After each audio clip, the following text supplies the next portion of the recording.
coach and first at head coach in Clinton, where he's revived a program that could not field a varsity team 4 years ago.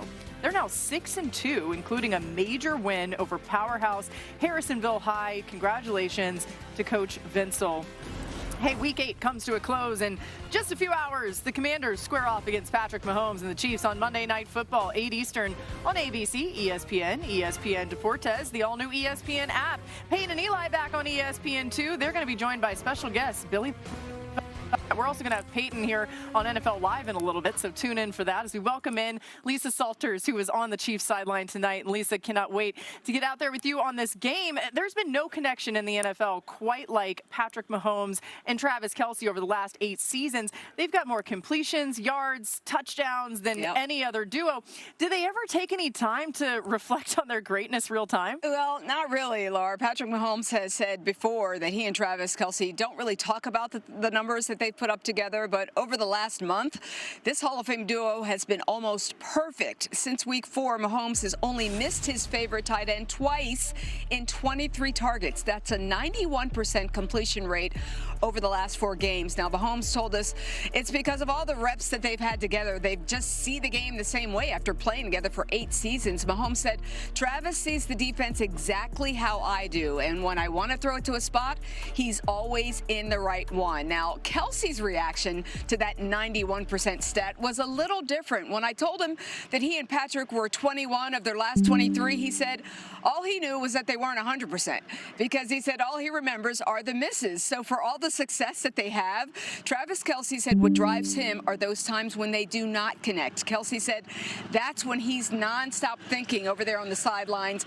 how could I have run the route better or done something different to make it a completion? Now, when I reminded him, 91%, it's still pretty good. He did agree, but he said that they've been doing this for so long together now that in his mind, 100% is the expectation. Golly, I mean, excellent on the field, certainly. And Lisa, as we found out last night, excellent when it comes to making a steakhouse. 1587 Prime, we enjoyed our dinner there. They know a thing or two about all that. Pretty good stuff. Where were Swaggy and RC? I'm about to say, we ain't getting no invitation. I saw Peter in there. Were y'all in town? I wasn't invited to the table, but we'll get there. No, that's all right. But what you was texting the group chat asking for somewhere to get a steak, weren't you? They not on that group chat. You didn't ask me that's the special group chat. That's a special group chat because that I'm not on. So if you had texted me, I would have invited you, but I don't actually control the invites for that. Peter Schrager's joining us here, you guys. Peter with us for the rest of the show. You went last night? Table for one. You said by yourself? I pulled that Joe Flacco deal. It was great. It was lovely. That is not true, but it's funny. So we're not going to let facts get in the way of a good story. You guys, let's talk about the Dolphins, okay? The offense was in complete control. My goodness, look at that. They went down to Atlanta, beat the Falcons 34-10. Tua Tagovailoa had a season best 4 touchdown passes as the team snapped a 4-game losing streak. Here's Tua after the win. I would say that was one of the better team wins that we've had in all 3 phases. Defense allowing us to get the ball back, defense stopping them on 3rd down, us being able to convert those 3rd downs.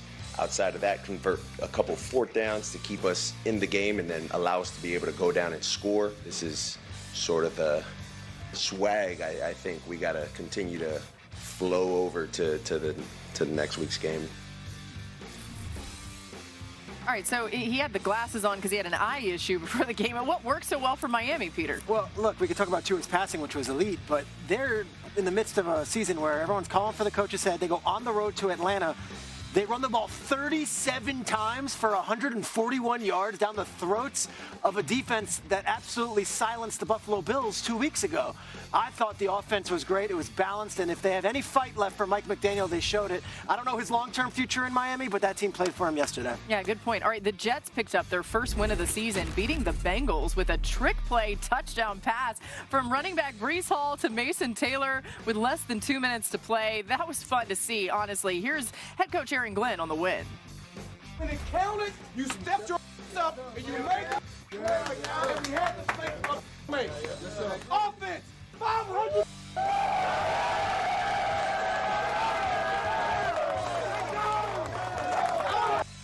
Grand, 254 rushing yards.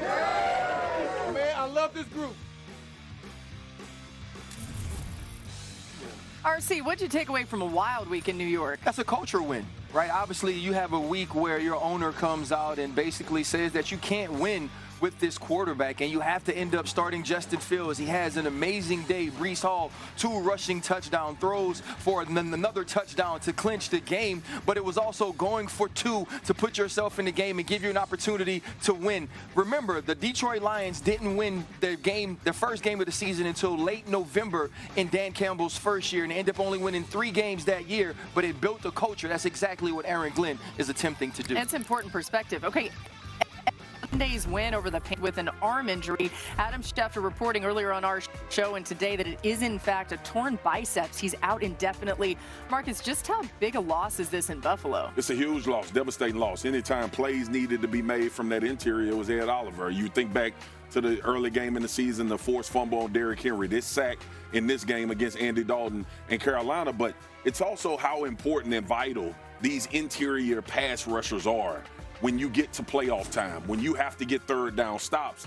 And Ed Oliver was that focal point on the inside that made everybody's job easier. Force multipliers, dudes that you could put on the defensive line and everybody else game elevates. That's Ed Oliver for the Buffalo Bills. They still have some really good rushers. I get super concerned about the interior of this defensive line now, especially when it comes to those critical moments and downs in games. Yeah, remember, they have these cherries. And let's go to the Saints making a quarterback move mid-game, Adam. What's the latest there? Well, after the game, the Saints head coach Kellen Moore said he would have a decision early this week about who would be the starting quarterback moving forward. They benched Spencer Rattler during the game yesterday. Tyler Shuck, the rookie quarterback, came on and was inconsistent at best.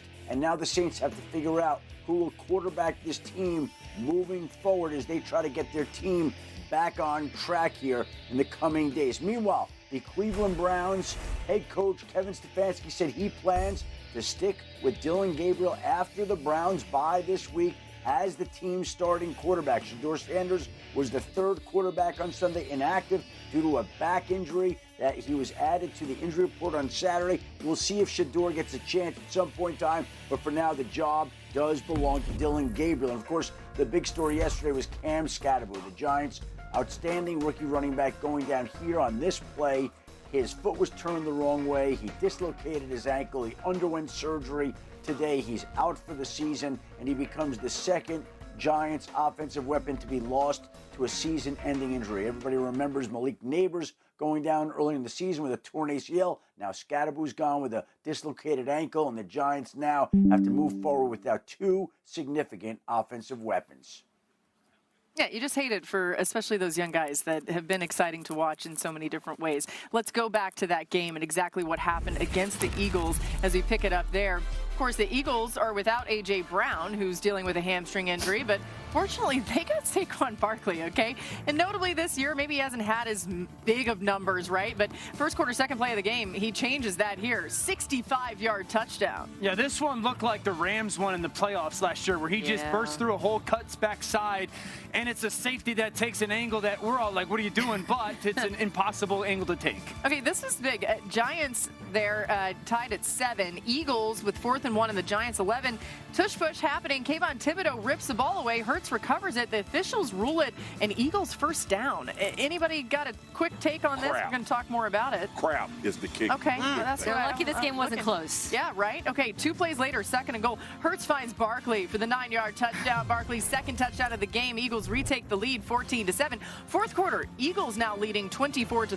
2nd and 8 on the Giants 17. Hurts rolling out right, finds Dallas Goedert for the 17-yard touchdown. It's his 2nd of the game. The Eagles extend the lead 31-13. Later in the 4th, same score. Eagles 3rd and 6. The Giants 40. Hurts a deep pass. Dotson. That's it for Dotson, okay? 40-yard touchdown. Hurts ends up with 4 passing touchdowns. The Eagles win 38-20, and Barkley dominated his former team, rushing for 150 yards, including that 65-yard touchdown that you just saw, 4 catches and another touchdown. It's his 3rd career game with 150 rushing yards, a rushing touchdown, and a receiving touchdown. That ties Jim Brown for 3rd most in NFL history. He's 1 shy of Marshall Faulk and Priest Holmes for the record. Feels like he's going to be able to get that at some point, the way he's playing, especially if they can continue this. Marcus, why the big offensive output from Philly yesterday? Explosive plays in the run game. And that's what Saquon had the phenomenal year last year, but a lot of those were 40, 50, 60-yard runs. in games where you just eventually knew that it was coming. So you get a semblance of that from him, and Tank Bigsby came in and did a phenomenal job out of the backfield as well. And the Giants weren't a team that just gives up a lot of rush yards either. Like, so there's a lot to be said for what they were able to do in the run game. So here's my little brief thing on the Eagles, right? So I'm a parent, you a parent, we all parents up here. So. Peter, you're a parent too, right?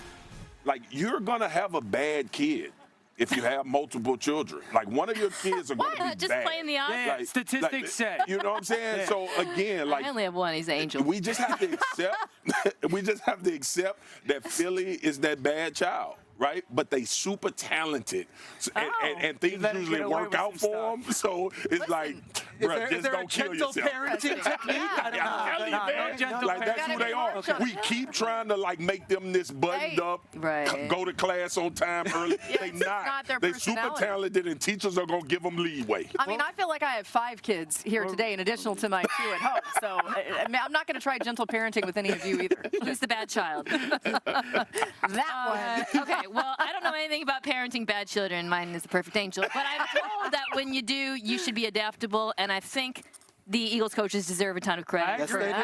This was Kevin Patullo's best game of the season. So balanced. They beat them in so many different ways. But just to focus on the run game, I mean, this was a rushing attack that before the bye was only 30% under center, was mostly an outside zone-based run game. And in this game, they completely flipped that, over 60% under center.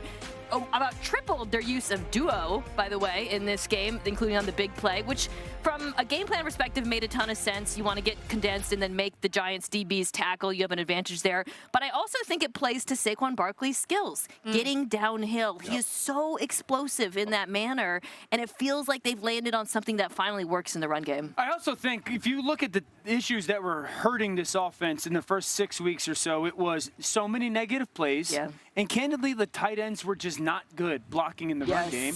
And to MK's point, like, what they've done the past 2 weeks is, 1, they've put him under center. Okay, 2, they've gone into way more play action pass, and 3, they've worked the middle of the field. And so, to everyone's point, crediting Kevin Patullo is a big deal. That long touchdown, Romina, this is that duo. My thing has been this: just get the run started. Yeah. Like, all those negatives were hurting this football team. He gets to the line of scrimmage, finally. And then the vision, the speed, the strength, the burst becomes a much bigger deal. They ran duo so many more times yesterday, and I think it's helping the interior part of their guards and also not having the tight ends at the point of attack. The second thing that we've seen the last 2 weeks is the under-center play action. Mina, you were talking about it. Also, the timing element of the pass game. They did not do that in the first couple weeks of the season. That's got to become an identity of their offense. I find maybe the identity question to be the most frustrating if you're an Eagles fan. What's their identity? That's what we always talk about. What's their identity? Well, last week they threw for 330 yards against the best pass defense in the league. This week they run for 270 yards. What's the Tupac song? How do you want it? Mm-hmm. How do you want it? That's what it is. We're going to give it to you in a bunch of different ways. It doesn't have to be we're a run team or a pass team. They do it both really well. And to Nick Sirianni's credit, But they weren't. That's fair, but they are now. Totally. And like 100%. to Nick Sirianni's point, like 60 wins. The guy's got the 3rd most in Eagles history with Dick Vermeil right now. They find a way each week, and they've now beaten the Giants, the Buccaneers, they've beaten the Rams, they've beaten the Chiefs, like beaten the Cowboys. They're sitting in a pretty good spot despite all of our hysteria over the Eagles. They go and win the Super Bowl last year. Obviously, we should give them benefit of the doubt. They're having a lot of success. Yep. This also was the same team we saw start a phenomenal season and fall off a cliff. They were 10-1. And got into the playoffs and got blasted by Tampa Bay. And exactly, like, they made a different change. And those changes that you guys are referencing, I mean, the 7 touchdown passes. Sorry, there we go. I like that one. That's good, yeah. 7 touchdown passes in the last 2 weeks, leads the NFL, his most in a 2-game span in his career. So the changes are working. NFL Primetime with Boomer and Booger only on ESPN+. Highlights, breakdowns of every game available Mondays, Tuesdays, and Wednesdays. So you can watch anytime you want on the all-new ESPN app. Adam Schefter back in here with us with some top stories. Run it. We got more coming up. Hey, Sunday, Week 8. The Patriots hosting the Browns. Drake May has been so much fun to watch. Patriots up 9-7 in the 3rd quarter. 1st and goal from the 7. May finds Hunter Henry in the end zone for the touchdown. I love how they use those 2 tight ends in New England. Just the variety is outstanding. Here's the next Browns possession. Dylan Gabriel's pass picked off by Robert Spillane, who returns it to inside the 20. Think about all the additions that this Patriots 14. team. A linebacker, We're in 14 with the visor. We're in 14. Ensuing Pat's drive, 3rd and goal on the 1. May connecting with Stephon Diggs for the touchdown. That's his Browns possession. Gabriel right here. Launching it down the field, but it's intercepted again. Jalen Hawkins gets that one. So that's Gabriel's 2nd interception of the game. The ensuing Patriots drive, 1st and 10 from the Browns 39. And man, Kayshon Boutte is playing so well. It This feels is crazy. like every week that throw between quarterback and receiver happens. Yeah, Patriots go on to win it, 32-13. It's been really a great story to watch what Drake May has done and Mike Vrabel taking over this team and Josh McDaniels and all the things. But, Peter, what makes this Pats offense, in your mind, different from last year? They're so well coached, and this quarterback has taken such a giant leap, but they're so unselfish. If you go through it, a different receiver leads them every single week. Sure. It could be Boutte one week, and I think I'm saying that right. Yeah, Boutte. Kayshon Boutte. Boutte. Diggs, Henry, Hollins, Stevenson led the team in receiving yards, and they celebrate each other. It's no coincidence. That's what Mike Vrabel preaches. Go celebrate your teammates. There is absolutely not a single selfish person on this offense, and Drake May is just scratching the surface. Think about how scary this is. The kid is just in his 2nd year, and he gets better and better every single week, and Josh McDaniels is feeding him more and more and more. I think they're just getting started, which was the scariest part of this Patriots offense. Yeah, I'd say really halfway. fast. It is Kayshon Boutte. Is it Boutte? Yes. I say Boutte. I felt like maybe It was used to have a little Cajun flavor Yeah. to it, and he has corrected the record to say that it's Boutte. He was unreal at Yep. LSU early on in his career, so no surprise. I would say halfway through the season, Drake May should be the league MVP with the way that he's That's your playing. pick. I like this. When it comes to the value of performance, right? Their 3rd quarter drive is my favorite drive that they go on out of anybody in the NFL this season because it's this Rolodex of play calls. 21 personnel, play action. This starts the drive. 2 backs, 1 tight end, nothing there. Drake May takes off, okay? Very next play. 21 personnel, we get a little ball fake. Now we're just kicking the ball on a pitch to the perimeter. Pay attention to everything that gets thrown into the defense. Very next play. 22 personnel, 2 backs, 2 tight ends. We go toss, crack to the perimeter. This is all the same drive. Very next play. Let's go with 11 personnel, and this time we're going to kick the ball on that toss that looks like we just did. Now throw it back to the I love this. quarterback, double pass, and there's a wide open Matt Collins. So there's 21 personnel, there's 22 personnel, there's 11 personnel. Now we're 11 personnel. We're running speed option with our quarterback. Imagine being the defense and looking at all. How do you defend things. it? Here it comes, jet sweep. We hand it off to Pop Douglas down the red zone. We go get 8. Let's go to the very next play. Here comes jet sweep again. Ball fake, no. Little ball keeper to the perimeter. Walk-in touchdown. There's just so much that this offense presents to you. Kind of like your personnel stuff for sure. But the different personnel formations, the different groupings, the different actions. It's the opposite of predictable. And you just, as a defense, you're sitting there, not only is your quarterback playing elite, there's just no tendency from what you're going to get offensively. May is the first Patriots quarterback with 3 passing touchdowns in a quarter since Tom Brady in 2018. They're going to say Hugh Millen. Okay. All right, let's check in on the Ravens. A good day for them yesterday. They're without Lamar Jackson, of course. He's still dealing with the hamstring injury, but expect to return soon. Tyler Huntley getting the start. Ravens against the Bears. Under 9 to go in the first half. Ravens trail 6-0. Derrick Henry, get him going. Get the big man rumbling in, and that's what he does. The 2-yard touchdown. The Ravens take the 7-6 lead. Early fourth quarter, 16-6. 3rd and goal from the 2. And DeAndre Swift, he's been so good of late. He runs it in for the touchdown. Bears trailed 16-13. 9 minutes to go. Same score. Bears 2nd and 10 from their own 4. Caleb Williams intercepted by Nate Wiggins. Dan turned away because he didn't want to see it. All right, it's return to the 9. I don't blame you, Dan. That was a poor decision that wasn't by good. Caleb, man. That was not good. Timing at the top of the drop. Not a great loss for the Bears here. I already gave it away, but that was nice. Charlie Kohler for the touchdown. Hey, Ravens go up 20-13. Snoop Huntley looked pretty damn good yesterday. He operated clean, man. I know. You wonder why they didn't start him earlier. Yes, you Cooper do. Rush before that. All right, there's Henry bouncing it outside, finding the end zone, his 2nd touchdown of the game. The Ravens snap a 4-game losing streak, winning 30-16. And the Ravens defense has 5 or more defensive backs on the field for 97% of their plays in the 2 wins this season. It drops to 81% in their 5 losses. No surprise, the nickel package has been much more effective in the 2 wins. So, RC and Mina, tell us a little more about this. Listen, we've watched watched this defense be absolutely putrid at times this season. But, Mina, what's changed in the last few weeks that's allowed Zach Orr's team to flourish? It's been the big nickel in particular, which is 3 safeties on the field, and a lot of it was triggered by the trade for Alohi Gilman. When that happened, we were wondering, like, what's the vision? And I realize now, watching them over the last couple of weeks, this is probably what they envisioned before Ardarius Washington got hurt, and they drafted Malachi Starks, which is Kyle Hamilton affecting the ball closer to the quarterback. Look at these splits before and after the bye. So before the trade, Kyle Hamilton was almost entirely playing free safety for them by necessity. Since then, they've been able to play him at slot, where frankly he's best, but also on the defensive line, closer to the line of scrimmage. He's constantly threatening as a blitzer. Sometimes he doesn't come, but then when he comes, it affects the quarterback, and then he starts worrying about him.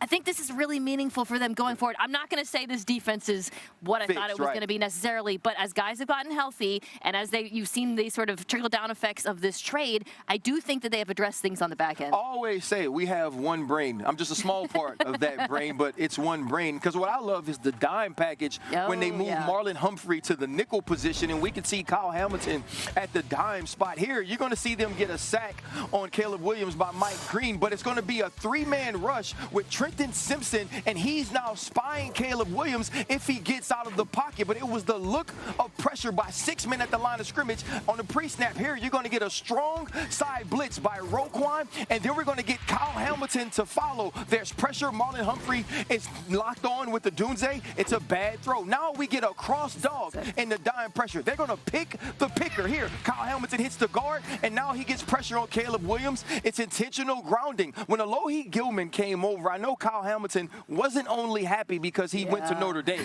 He was happy because it would allow him to do what he does best, Mina. Roquan Smith is also unbelievable. Yep. Okay, so this is important because here's the Ravens' schedule. They're 2-5. The Steelers look vulnerable. Yep. I see a lot of potential wins here over the next 7 games. And the question always been, okay, cool, Lamar comes back. The offense can be better. This defense was horrible in the first part of the season. But as we just discussed, the pass defense has improved a lot. Roquan Smith being back helps with the run.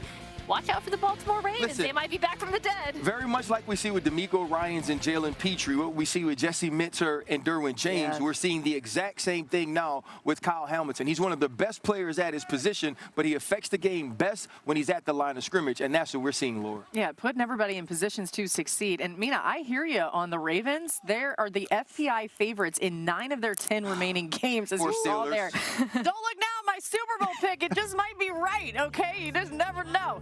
High school flag football just outside of Chicago. Quarterback Arabella Spindieri avoids pressure, hits Amelia Fernandez, and she takes it to the house. That touchdown sparked the Maine Southhawks win over Whitney Young and secure the program's first Illinois state championship. Congratulations to them. Now take a look at the USA Today Sports Super 25 rankings, pushing Maine South into the top 5. Congratulations on that championship, ladies.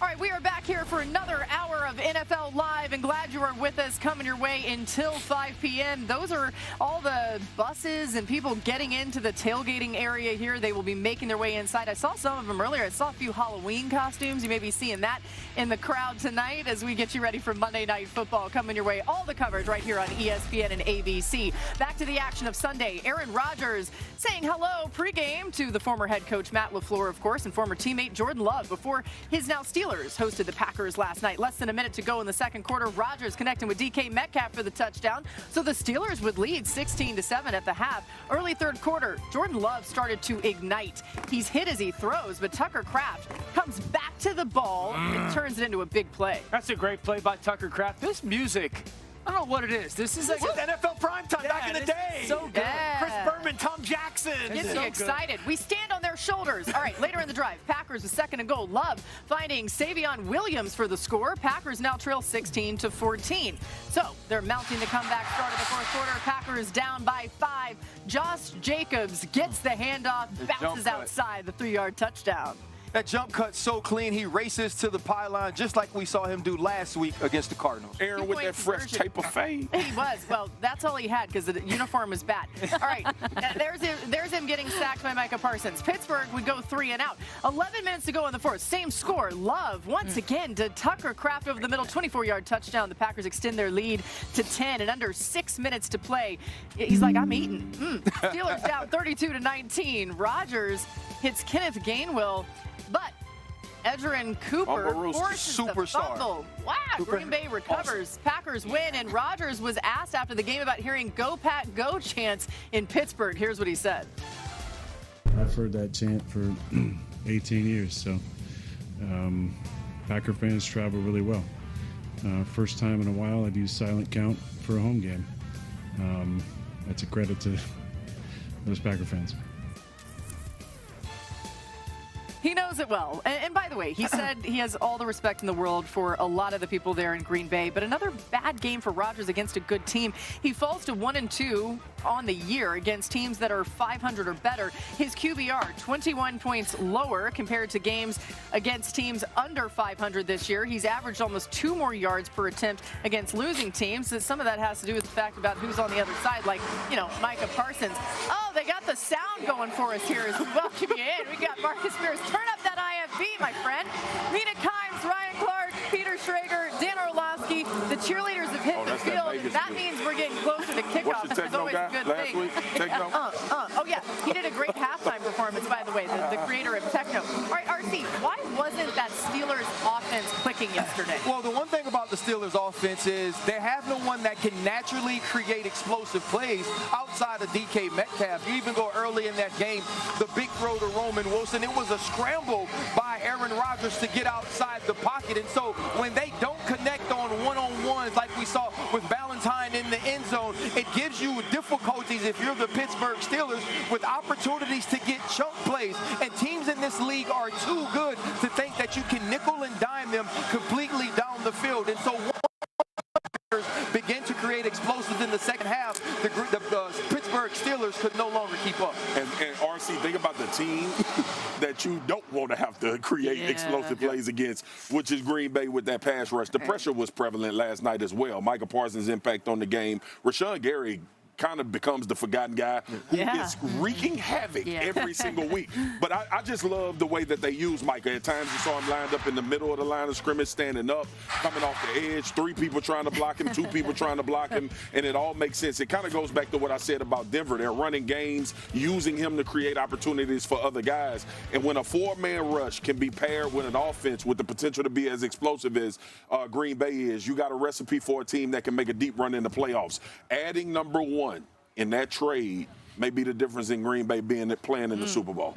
I think we all have been relatively encouraged by Pittsburgh's offense this year. Does last night give you hesitation, though? Because, last night what you saw was there's a very specific style and way that they have to play. You got to win on first down, or you have to be efficient. If they can be efficient, they'll be fine. But what you saw last night was inefficiency on first down, somewhat inefficiency on second down, and then all of a sudden we're in these average distance of 2nd and 8, 3rd and almost 11. That's how you end up 1 for 10 on third down. And so I think as much as I've loved some of the things that Pittsburgh has done, last night gives me a little hesitation of all right, there's only one way. To RC, to your point, there's only one way that they can play offense.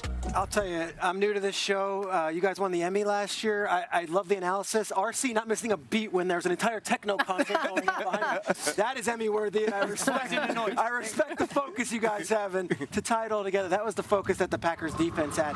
They're down. Okay, now it's my turn. They're down 19-14 in this game, and all of a sudden they found another gear.